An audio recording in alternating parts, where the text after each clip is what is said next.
Assalamualaikum warahmatullahi wabarakatuh. Alhamdulillahirabbil alamin. Allahumma shalli ala Muhammad wa ala ali Muhammad.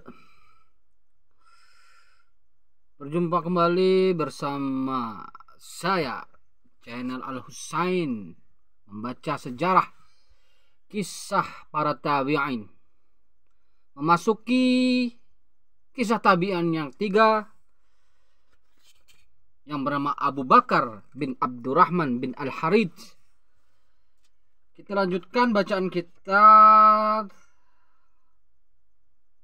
sampai bagian bab tentang keilmuannya, ahli ibadahnya, dan gelarnya seorang muhadis.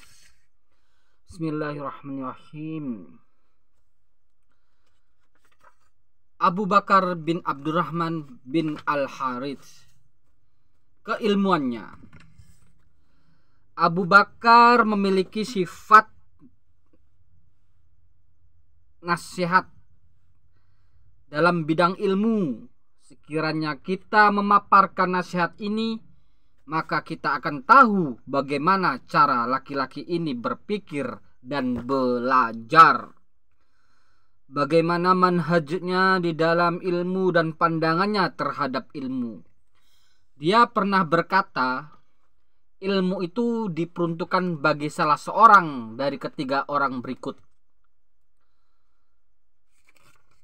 Bagi orang yang memiliki keturunan mulia dan dia menghiasinya dengan ilmu, atau orang yang memiliki agama dan dia mengemudikan agamanya dengan ilmu, atau orang yang bergaul dengan sultan yang meminta bantuan kepadanya dengan ilmu.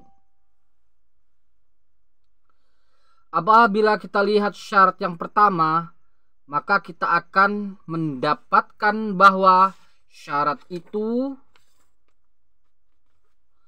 sesuai untuk Abu Bakar radhiyallahu anhu, karena sebagaimana yang telah dipaparkan dalam banyak kitab sejarah bahwa dia adalah seorang pemimpin bagi kaumnya dan salah seorang pembesar Quraisy. Ayahnya adalah Abdurrahman bin Al-Harith bin Hisham, berasal dari Bani Makhzum, salah satu marga dari suku Quraisy. Ibunya juga berasal dari Bani Makhzum, yaitu Syarah binti Hisham bin Al-Walid bin Al-Mughirah bin Abdullah bin Umar bin Makhzum. Seorang wanita yang berasal dari Bani Makhzum, salah satu marga dari suku Quraisy juga. Adapun syarat kedua yang dia katakan adalah orang yang memiliki agama dan dia mengemudikan agamanya dengan ilmu, maka cukuplah julukan dan gelar yang dinisbatkan kepadanya menjadi bukti bahwa dia sesuai dengan syarat tersebut. Dia dikenal dengan gelarnya Rahib Quraisy karena banyak melaksanakan sholat dan karena kemuliaannya. Dia termasuk salah satu orang yang paling banyak menghafal hadis di Madinah, juga orang yang paling banyak mengamalkan kitab Allah dan sunnah Rasulnya Sallallahu Alaihi Wasallam. Oleh karenanya, dia dikenal sebagai orang yang terpercaya, ahli fikih, banyak meriwayatkan hadis, ahli ilmu, pandai dan dermawan. Abu Bakar memberikan fatwa berdasarkan ro'yunya apabila dia tidak menemukan nas dan fatwa sahabat. Akan tetapi dia sedikit sekali melakukan ijtihad dan tidak melakukannya jika dia tidak mendapatkan dalil yang menguatkannya dari Al-Quran, Sunnah, ataupun athar yang dapat dikiaskan kepada manhajnya. Hal ini merupakan manhaj saudara-saudaranya juga dari kalangan para ahli fikih Madinah yang 7.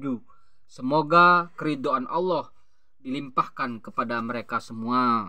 Amin. Dia berpendapat bahwa pemberian fatwa berdasarkan ra'yu atau fikih ra'yu itu terjadi ketika diperlukan untuk kemaslahatan atau dengan kata lain, fikih ra'yu berjalan di atas manhaj kemaslahatan, yakni kemaslahatan umat. Jadi, fikih ra'yu tidak dapat terwujud kecuali berdasarkan data-data yang nyata, tidak boleh berdasarkan dugaan dan perkiraan saja. Abu Bakar merupakan salah satu ahli fikih di Madinah yang berpegang pada hadis dan sunnah, juga termasuk ahli fikih yang berpegang pada logika. Oleh karenanya di Madinah berdirilah mazhab fikih yang memiliki para pembesarnya sendiri. Sementara itu di Irak pun berdiri madrasah fikih yang memiliki para pembesarnya juga. Demikian pula di Mekah dan negara-negara muslim lainnya yang telah resmi ditaklukkan, lalu para sahabat datang ke sana dan tinggal di sana dalam waktu yang lama, seperti Basrah dan Kufah. Dalam hal tersebut, kita mendapatkan bahwa penduduk Irak atau para syekhnya menganggap bahwa Abdullah bin Mas'ud adalah imam mereka, sehingga kebanyakan riwayat mereka berasal darinya. Dari Ali bin Abi Thalib dan para sahabat senior lainnya yang tinggal di Irak dalam waktu lama. Salah seorang berkata mengenai perbedaan mazhab fikih dan pengaruh para ahli fikih Madinah dalam hal tersebut. Setiap ulama dari para ulama tabi'in memiliki mazhab sendiri pada zamannya. Maka di setiap negara berdiri tegak seorang imam, seperti Sa'id bin al-Musayyab dan Salim bin Abdullah bin Umar di Madinah, dan setelahnya Az-Zuhri, Al-Qadi Yahya bin Sa'id dan Rabi'ah bin Abi Abdurrahman di Madinah juga.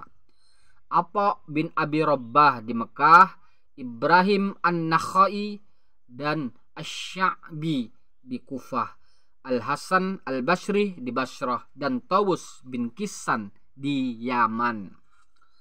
Abu Bakar bin Abdurrahman adalah salah satu dari para tabi'in tersebut, syekh dan guru bagi sebagian mereka yang pelajari fikih di Madinah, dan mereka lebih mengutamakannya daripada syekh yang lainnya. Meskipun dia buta, namun dia menjadi guru di majelis ilmu yang besar di Madinah. Orang-orang menyukainya dan merasa haus akan ilmu yang datang kepadanya untuk mereguk ilmunya dan ilmu para sahabatnya dari kalangan para ahli fikih yang mulia.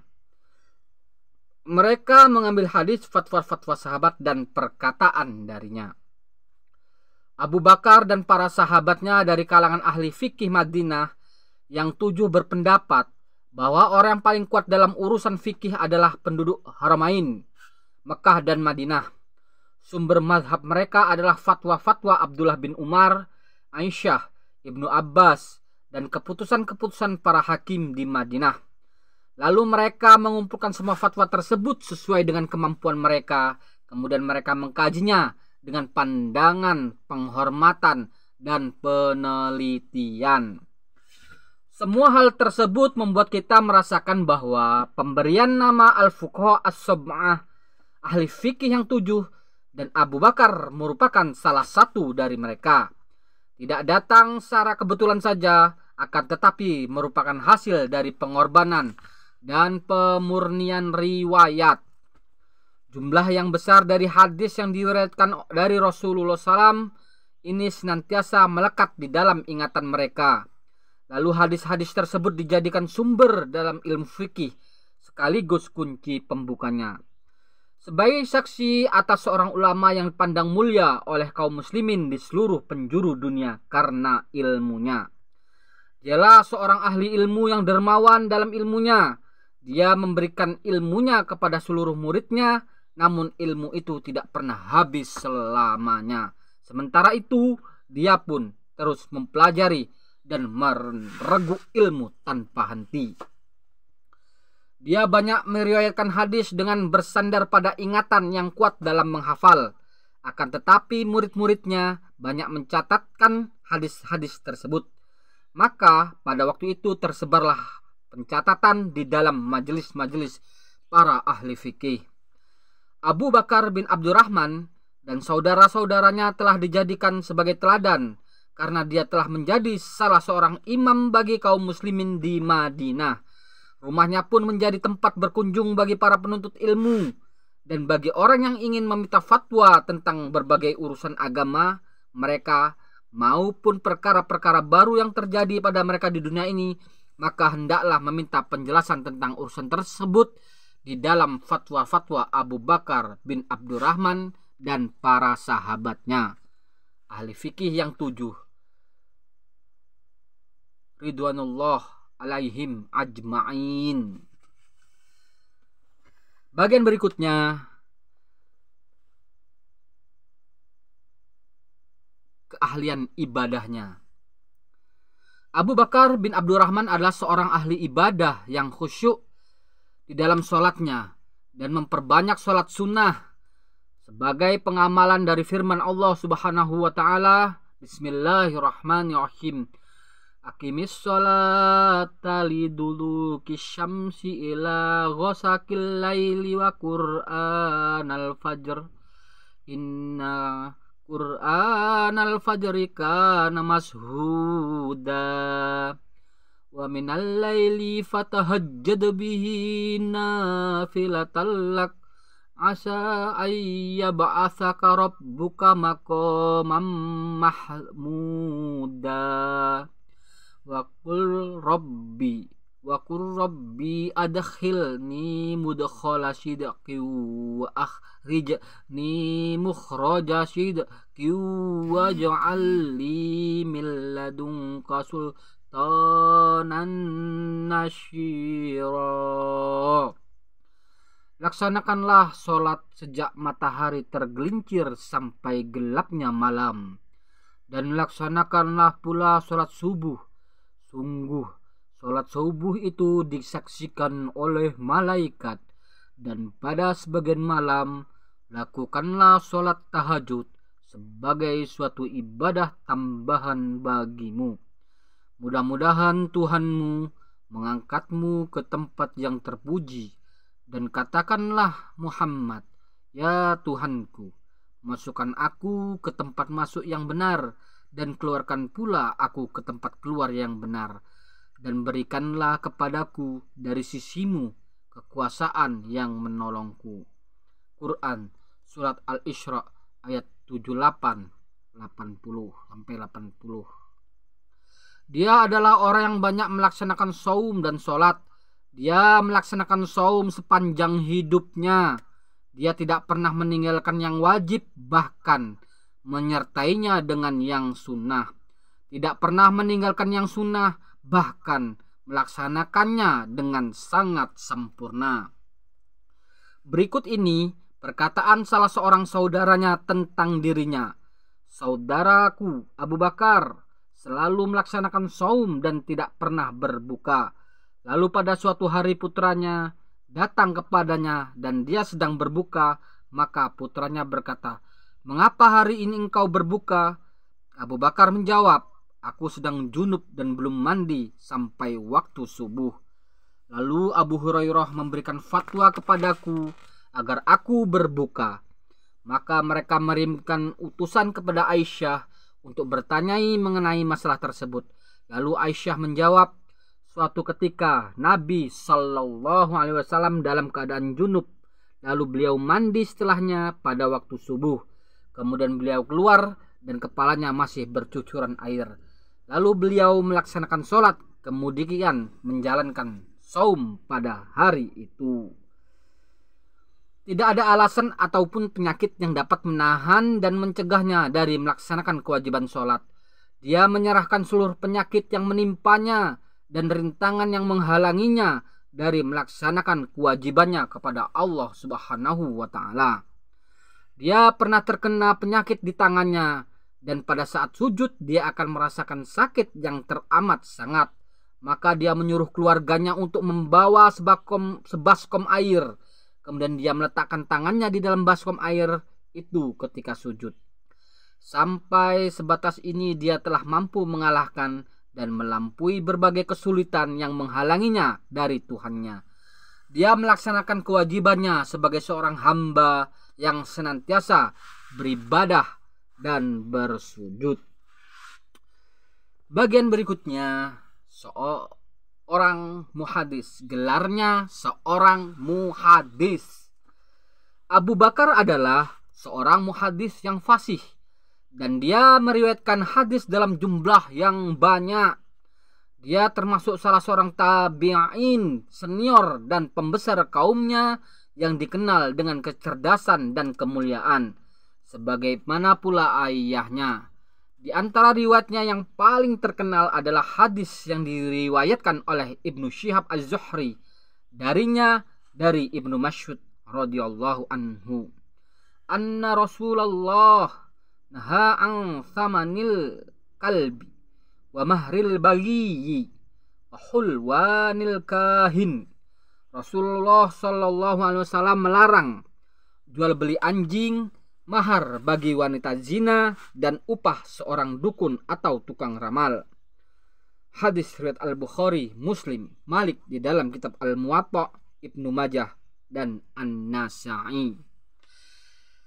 Bayaran seorang dukun adalah apa yang diambil oleh orang yang meramal sesuatu yang gaib sebagai upah dari praktik perdukunan itu. Dengan kata lain, perdukunan, ramalan, dan lain sebagainya yang dilakukan oleh tukang ramal dan tukang sulap terkait perkara gaib itu hukumnya haram dan batil. Siapapun tidak boleh mendatangi orang-orang semacam itu untuk bertanya kepada mereka atau mempercayai perkataannya. Hadis di atas diriwayatkan juga oleh Ibnu Syihab dari Abu Bakar dengan tambahan lafal di awalnya, yaitu sebagai berikut: salasun hunna suhut, samanul kalbi, wa mahrul bagi, wa hulwanul kahin. 3 penghasilan yang haram: jual beli anjing, mahar bagi wanita pezina, dan upah seorang dukun. Di antara riwayatnya yang lain adalah yang diriwayatkan oleh Ibnu Syihab juga dari Abu Bakar bin Abdurrahman. Dari Abu Hurairah, dia berkata, aku mendengar Rasulullah sallallahu alaihi wasallam bersabda, inni la astaghfirullah wa atubu ilaih fil yaumi aktsara min sab'i namarah. Sungguh aku meminta ampunan kepada Allah dan bertobat kepadanya dalam satu hari lebih dari 70 kali. Semoga Allah melimpahkan rahmatnya kepada ahli fikih Madinah ini, karena dia adalah seorang rawi dan muhadis yang terkenal. Di dalam sebagian kitab musnad dan kitab-kitab hadis yang terkenal disebutkan berbagai riwayat dari Abu Bakar bin Abdurrahman radhiyallahu anhu, dan mayoritas riwayatan itu diterima dari Aisyah dan Abu Hurairah radhiyallahu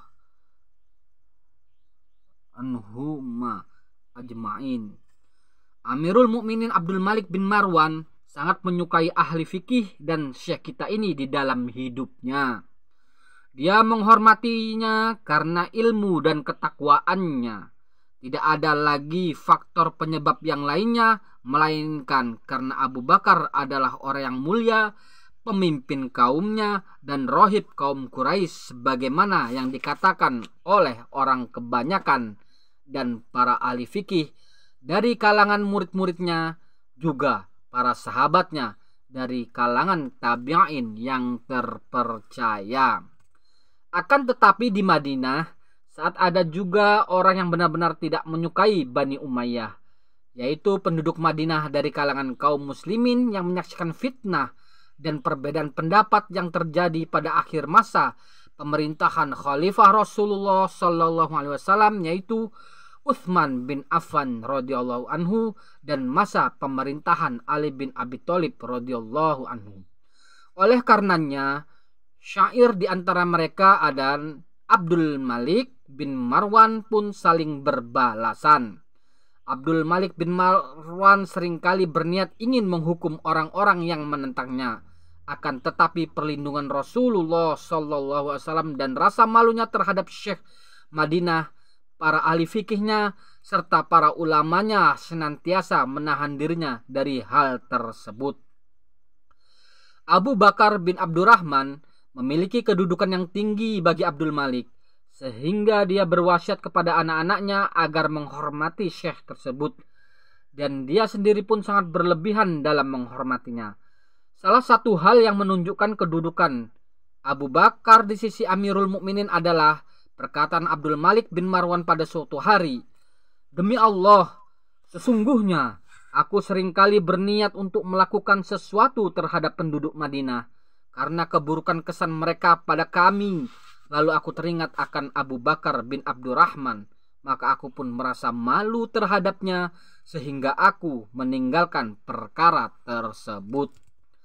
Demikianlah Amirul Mukminin merasa malu terhadap syekh dan ahli fikih Madinah ini, sehingga dia meninggalkan perkara dan keinginan yang telah dia tetapkan di dalam dirinya sebagai tanda penghormatan terhadap ahli ilmu, ahli hadis, dan ahlul fikih Abu Bakar radhiyallahu anhu yang memang berhak mendapatkan penghormatan tersebut. Bagaimana mungkin kota Rasulullah itu akan dibinasakan, sedangkan di sana terdapat jasadnya yang suci? Bagaimana mungkin penduduknya akan ditimpa keburukan, sedangkan di sana ada Abu Bakar bin Abdurrahman, salah seorang ahli fikih yang 7 ridwanullahi ajma'in.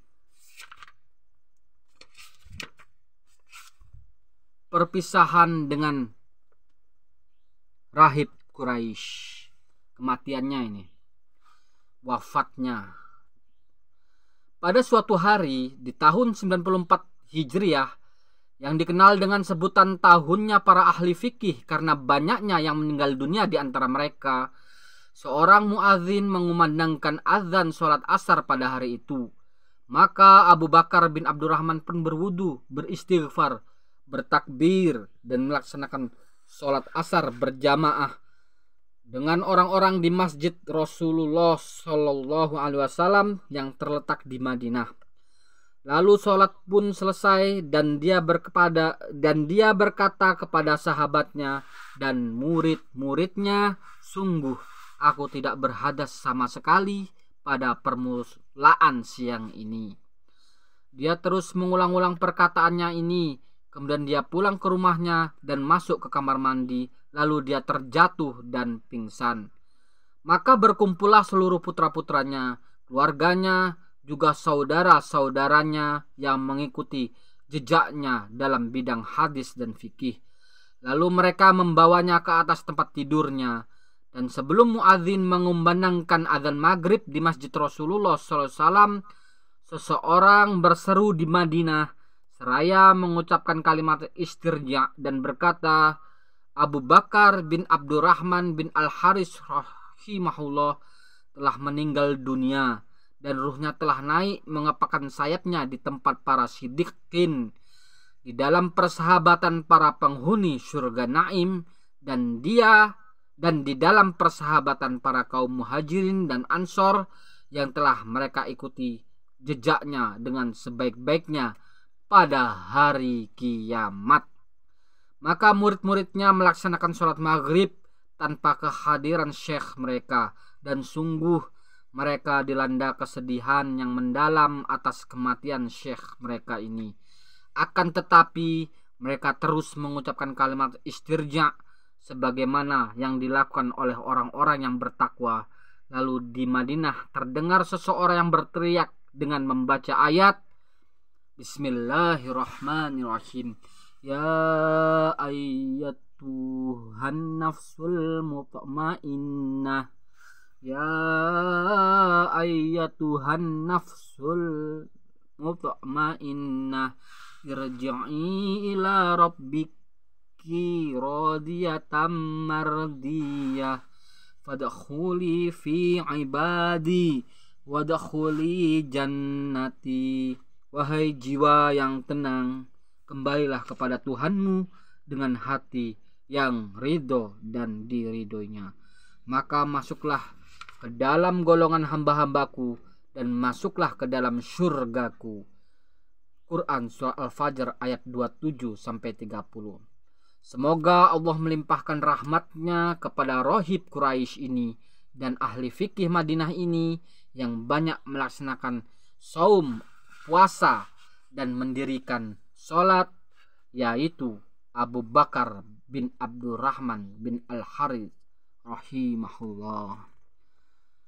Sekian kisah singkat dari tabi'in yang bernama Abu Bakar bin Abdurrahman bin Al-Harith yang mendapat gelar sebagai rahibnya kaum Quraisy. Video yang akan datang kita akan memasuki kisah tabi'in yang keempat. Dia adalah cucu dari Abu Bakar As-Siddiq yang paling mirip dengan kakeknya, yang bernama Al-Qasim bin Muhammad bin Abu Bakar. Jangan lewatkan kisah-kisah tabi'in berikutnya. Semoga kita bisa mengambil pelajaran menjadi orang yang tahu diri dan rendah hati di hadapan Allah Subhanahu wa ta'ala. Dan semoga kita dikumpulkan oleh Allah bersama orang-orang yang Allah ridhoi. Subhanakallahumma wa bihamdika asyhadu an la ilaha illa anta astaghfiruka wa atubu ilaik. Assalamualaikum warahmatullahi wabarakatuh.